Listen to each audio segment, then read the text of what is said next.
Next, we're going to look at myths of armed robberies. And what myths are misconceptions or beliefs of how we should react in a certain armed robbery situation.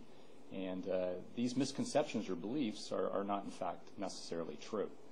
And what the background for these myths are is my colleague, who is a former police officer, did a study of 3,300 robbery victims in the state of Washington.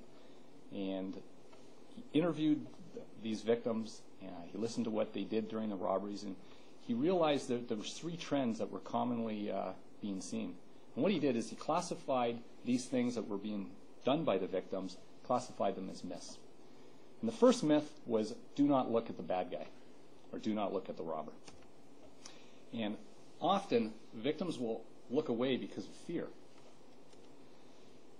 And in the study itself, out of the 3,300 robberies that took place, 92% of the time, the victim was never told, do not look at me. Or the bad guy never said, don't eyeball me or don't look at me. Only in 8% of the incidents did the robber actually say, don't look at me.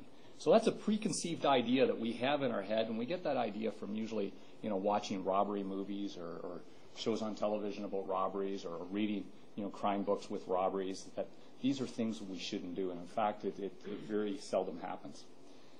But in that situation, it's important that we maintain some form of observations on the robber both before and after a robbery situation.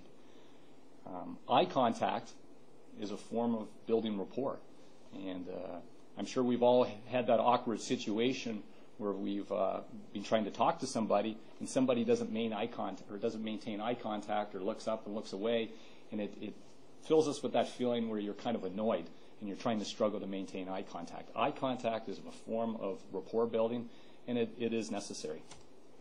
Now, saying that, in the rare circumstances that you're told by the robber not to look at me, what are we going to do? Well, we're going to comply.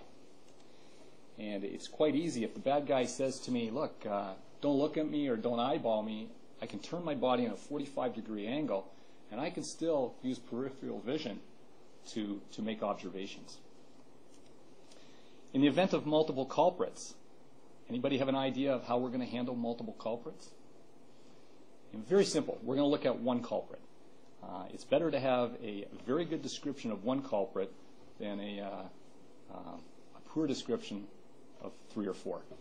And the reason we're only going to look at one culprit is because the mind is like a computer. You're trying to process. The more information you put into it, the slower it becomes. And it's been proven that when you try to look at multiple culprits, you get what's called cross-contamination of information. You start to mismatch the descriptions of various culprits. So what you're going to do is look at just the one culprit, make a really good description of that one culprit, and to the best of your ability. And usually that's going to be the culprit who is either speaking to you, and quite often, most often, the person with the weapon that's being pointed at you.